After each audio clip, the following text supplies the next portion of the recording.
Turizmi në Juglindje çdo vit e më tepër ka pësuar një rritje të lartë të vendeve akomoduese, bujtinave, restoranteve, si dhe fluks të vizitorëve vendase të huaj, por krahas aseteve turistike që ka ky qark, përfshirë këtu edhe fshatra turistik, një zhvillim të madh po marrin edhe asetet kulturore dhe historike. Në bashkinë e Pustecit ndonse një bashki e vogël me popullsi minoritare, turizmi po zhvillohet dita ditës, ndërsa sezoni turistik pas pandemisë ka pusuar hov. Këtë herë ju sillim një personazh që ka krijuar një muze pikërisht në Pustec. Ai është mësuesi i historisë dhe gjeografisë në shkollën e liçenasit Spase Tërpo, i cili e ka kthyer banesën e vjetër të familjes në një muze shumë interesant që përfshin periudha të ndryshme historike dhe nxjerr në pa traditën e zonës. Në këtë intervistë të dhënë për CNATV, ai tregon se si lindi ideja për ta kthyer banesën e gjyshërve të tij në një muze historik me vlera e tradita të zonës së Pustecit,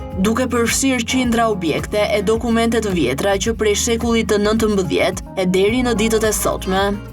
Kam edhe 17 vjet që jam mësues pranë shkollës bashkuar liçenës, ku e jap lëndën histori, gjeografi, dhe kam punuar pothuajse gjatë gjithë kohës në zonën tonë dhe pranë kësaj shkolle. Dhe ideja ime ka ardhur për krijimin e një muzeu të tillë, për faktin se familja ime ka qenë një familje e vjetër të zonës dhe kishim mbledhur shumë gjëra të vjetra, sidomos gjyshi im dhe gjyshja ime,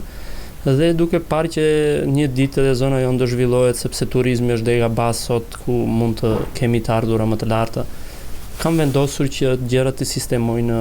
pjesët e shtëpisë time. Fillimi i këtij projekti kaq interesant ka qenë i vështirë për Spasen dhe për familjarët e tij, të cilët kanë ruajtur prej vitesh objektet e vjetra me shumë kujdes. Nëna dhe tezja e tij janë kujdesur që këto objekte të mos dëmtohen dhe sot janë pjesë e këtij muzeu për të treguar shumë nga historia e zonës së Pustecit, po ashtu edhe e shtetit shqiptar. Gjithmonë fillimi është i vështirë, por iniciimi ishte pikërisht nga disa grupe turistësh që kalonin në zonën time. Në atë kohë gjyshim jetonte dhe qëndronte jashtë shtëpisë dhe gjithmonë ata i afroheshin dhe i flisnin, e unë mendova pse shtëpinë e vjetër të mos e kthejnë në diçka interesante, ku këta edhe mund të shikojnë diçka me vlerë që ne e kemi në zonën tonë. Dhe kështu e nisëm si rrugtim. Dhe pastaj me ndihmën e mamit tim, tezes time që jeton po në këtë fshat, i mblodhëm gjërat në fillim, pash çfarë gjëra kemi, çfarë na mungojnë dhe vazhdojmë edhe në ditët tona të merremi me këtë punë dhe i sistemojmë punë e lodhshme patjetër që është, për arsye se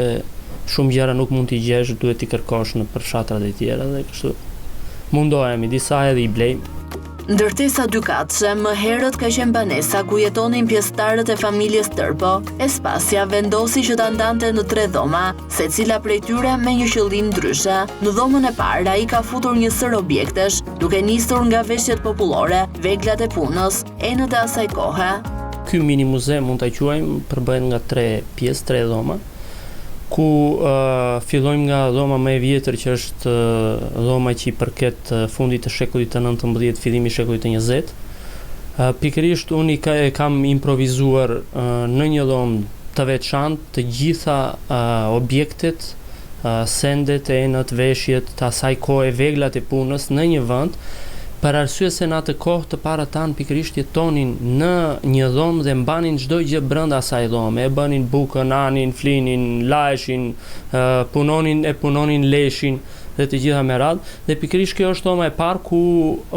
janë të vendosura pothuajse pjesa më e madhe e sendeve dhe objekteve dhe veshjeve të asaj kohe. Spasja thot se të gjitha gjërat e vendosura brenda kësaj dhome kanë historinë dhe vlerën e tyre, ndaj ai e ka shumë të vështirë t'i veçojë. Në këtë dhomë bizotëron ngjyra e zezë që paraqet politikën agresive në periudhën e pushtimit osman, edhe për faktin se populli i Pustecit nuk ndoroi besimin gjatë kësaj kohe, duke vazhduar të mbanin besimin ortodoks. Për mendimin tim, të gjitha gjërat janë të veçanta. Çdo objekt që gjen këtu e ka historinë e vet dhe ka edhe vlerën e vet. Kështu që unë nuk e kam ndar kush është më e veçanta dhe kush është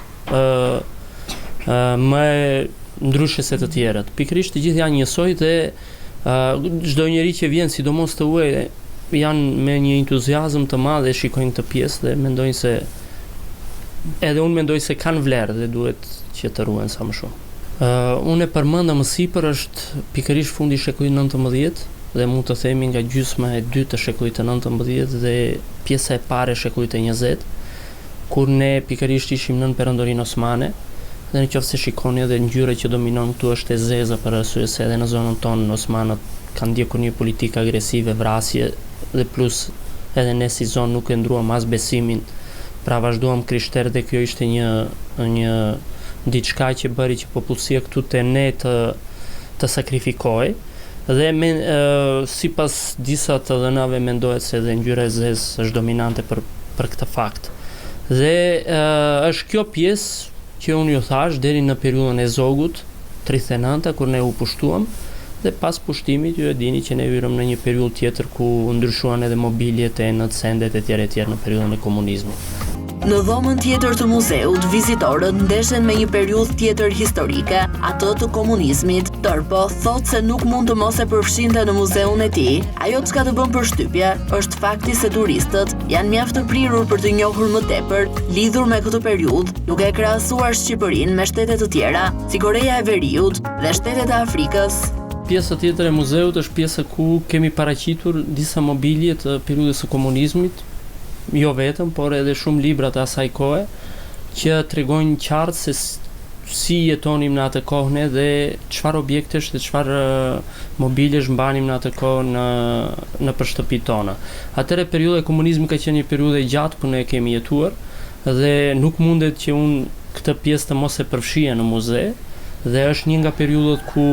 të huajt gjithmonë janë shumë të interesuar dhe duhet të dinë shumë, sepse sot e krahasojnë me një pjesë të disa shteteve si Korea e Veriut ose Kuba ose disa shtete të tjera në Afrikë. Dhe pikërisht ndaj unë mundova t'i gjej librat, veprat e periudhës komuniste, disa libra të asaj kohe të shkruara nga diktatori Enver Hoxha. Dhe pikërisht interesi është shumë i madh për këtë pjesë, sidomos nga të huajt sepse nuk kanë parë dhe nuk kanë dëgjuar shumë për këtë pjesë të historisë së Shqipërisë. Atëherë në këtë pjesë gjejmë radio të vjetra, makina shkrimi, televizori vjetër, lura, disa dokumente të familjes time, shumë të vjetra, defteza, lirimi etj, ftesa, dasme dhe është një nga pjesët interesante, e vogël por interesante ku të rejq vëmendjen shumë të huaj. Të dyja këto dhoma gjenden në katin e dytë të banesës, ndërsa e veçantë mbetet edhe hyrja në këtë muze. Fotot e hershme që i përkasin viteve 1926, monedha të ndryshme të përdorura gjatë këtyre viteve, si dhe dokumente shumë të vjetra që tregojnë për traditën e kësaj zone, janë vendosur aq bukur në muret dhe ambientet e ndërtesës. Sipas e tërë, tregon se këto detaje janë ruajtur nga gjyshi i tij, i cili ishte i apasionuar pas historisë. Kjo është pjesa hyrëse, mund themi, të muzeut, ku në këtë pjesë unë kam vendosur disa foto familjare që datojnë nga vite shumë të vjetra, nga viti 26-27 më e vjetra, ku të gjitha këto foto pothuajse kam vendosur edhe me datët përkatëse për arsye se gjyshi im dhe gjyshi imi ishin shumë të interesuar për foto dhe mbrapa çdo foto është vendosur edhe data kur është bërë ajo. Dhe po në këtë pjesë kam vendosur disa monedha të vjetra të kohrave të ndryshme që janë përdorur në vendin tonë, si monedha franga zvicerane, monedha turke të perandorisë osmane, monedha të vjetra drakma greke që janë përdorur në zonën tonë, si ishte zonë kufitare, instrumentet muzikore që janë përdorur në shumë dasma në zonën tonë, bides klarineta është një nga klarinetat më të vjetra që është përdorur në dasma tona, radio e vjetër, album familjar, disa dokumente të vjetër të gjyshit tim që ishte mësuesi i parë në Gjuhë Maqedonase në zonën tonë. Pra është pjesa hyrëse ku pas Muzeu i mësuesit Tërpo ka 7 vite që është hapur dhe vijon të punohet edhe sot për ta zgjeruar më tepër si projekt. Të shumt janë turistët e huaj që zgjedhin të vizitojnë Pustecin dhe pikërisht këtë ambient. Unë kam rreth 7 vjet që e kam hapur më seriozisht këtë si projekt, mund të themi, dhe gjithmonë kam pasur vizitor. Vetëm pjesë e periudhës së pandemisë vizitor kishte më pak, por unë faktikisht këtë e kam bërë për hobi, për qefin tim, dhe janë të mirëpritur vizitor, patjetër që po. Pjesa më e madhe e vizitorëve kanë qenë të huaj, ku dominojnë holandezët, belgët, anglez, gjerman, ku janë shumë të interesuar, biles të gjithë kur u ikin, me fjalë të mira ikin, dhe shpresoj që në të ardhmen edhe unë të mundohem të bëj diçka më tepër, ta zgjeroj këtë si projekt dhe shpresoj që me ndihmën edhe të familjarëve do ta bëj diçka të tillë, sepse të gjithë jemi të interesuar që zona jonë të kthehet në një zonë me vlera më të mëdha, jo vetëm natyrore, por edhe kulturore, dhe të jetë një nga zonat më të vizituara të qarkut të Korçës. Sipas së tërë, po kujdeset deri në detaje për ruajtjen e vlerave kulturore që ka zona e Pustecit, e fal bashkëpunimit me banorë të fshatrave në këtë bashki, ai ka mundur të realizojë një nga muzet më të bukur dhe të veçantë të Juglindjes.